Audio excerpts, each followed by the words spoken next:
اعوذ باللہ من الشیطان الرجیم بسم اللہ الرحمن الرحیم۔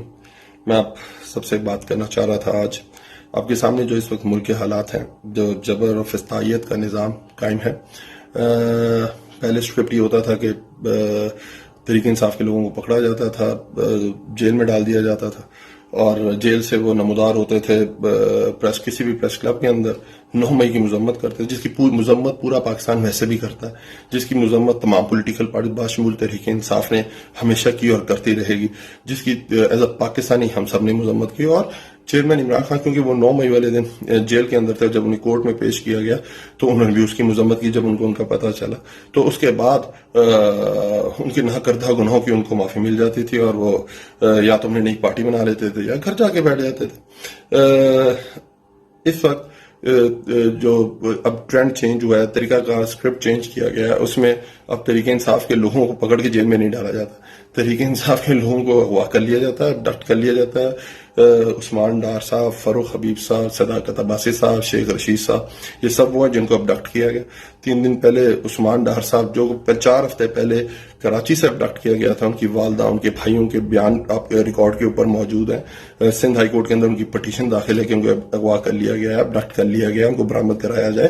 تو وہ ایک لاہور میں ایک اینکر کے گھر نمودار ہوتے ہیں، ان کے ایک انٹرویو دیتے ہیں۔ آپ کو پتا ہے کہ سب پاکستانی چیز سمجھ چکا ہوا ہے کہ وہ کس جبر اور فسادیت کے نیچے وہ ٹی وی پروگرام ریکارڈ کرایا گیا ہوگا۔ آج جو میں مین بات آپ سے کرنا چاہتا ہوں، ایز اے مسلمان میں یہ حلف اٹھاتا ہوں، اب یہ بات حلف پہ کرتا ہوں کہ مجھے تحریک انصاف سے منسلک ہوئے لگ بھگ 21 سال ہو گئے۔ میں 2003 میں تحریک انصاف میں شامل، اس کے اندر لا محالہ میٹنگز ہوئی ہوں گی چیئرمین صاحب کے ساتھ، کبھی جنرل سیکرٹریز کے ساتھ، کبھی ریجنل جنرل سیکرٹریز کے ساتھ، اور اس طرح کی جس طرح پولیٹیکل سٹرکچر ہوتا ہے پولیٹیکل پارٹیز کا۔ آج تک چیئرمین تحریک انصاف نے کبھی بھی کسی بھی تنصیبات پہ، چاہے وہ سرکاری تنصیبات ہوں، چاہے وہ ملٹری تنصیبات ہوں، یا چاہے وہ پرائیویٹ تنصیبات ہوں، کبھی بھی چلاؤ گھراؤ توڑ پھوڑ کی کبھی بھی کوئی انسٹرکشن، کبھی بھی کوئی مشورہ، کبھی بھی کوئی آرڈر آج تک نہیں دیا۔ وہ ہمیشہ جو بات کرتے تھے وہ امن کی بات کرتے تھے، اور وہ جو بات کرتے تھے امن کی، وہ اس کا ٹریک ریکارڈ ثابت کرتا ہے۔ 97 سے لے کے آج تک آپ دیکھیں، ہم نے چیف جسٹس موومنٹ میں شریک ہوئے، لانگ مارچ ہوئی، ایک گملہ نہیں ٹوٹا۔ ہم نے ڈرونز کے خلاف امن مارچ کیا، ایک گملہ نہیں ٹوٹا۔ وزیرستان تھا، ایک گملہ نہیں ٹوٹا۔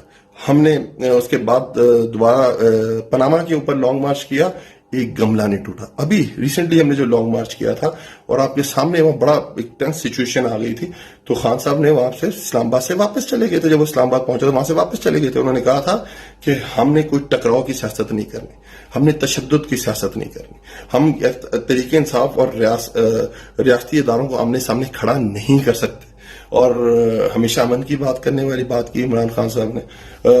تو آج کے بعد کیونکہ آپ کے سامنے جو نیا طریقہ کار آیا ہے، اس میں وہ ابڈکٹ کر لیا جاتا ہے، تو اگر مجھے ابڈکٹ کر لیا جاتا ہے اور اس کے بعد کوئی میسج آتا ہے میری طرف سے، کوئی پریس کانفرنس ہوتی ہے میری، یا میرا ٹی وی پروگرام کرایا جاتا ہے، کوئی ویڈیو میسج آتا ہے، تو آپ سمجھ جائیے گا کہ وہ ایک جبر کے نیچے ہے، ایک فسطائیت کے نیچے ہے۔ میں کل بھی تحریک انصاف میں تھا، میں آج بھی تحریک انصاف میں ہوں، میں کل بھی تحریک انصاف میں ہوں۔ ہم پاکستان کو آگے لے جانا چاہتے ہیں، ہم پاکستان کے مسائل ختم کرنا چاہتے ہیں۔ آئے مل کے ہمارا ساتھ دیں، اور انشاءاللہ تعالی وہ دن قریب ہے جب خان صاحب عزت کے ساتھ باہر آئیں گے اور ہم ایک نیا پاکستان حاصل کریں گے۔ بہت بہت شکریہ۔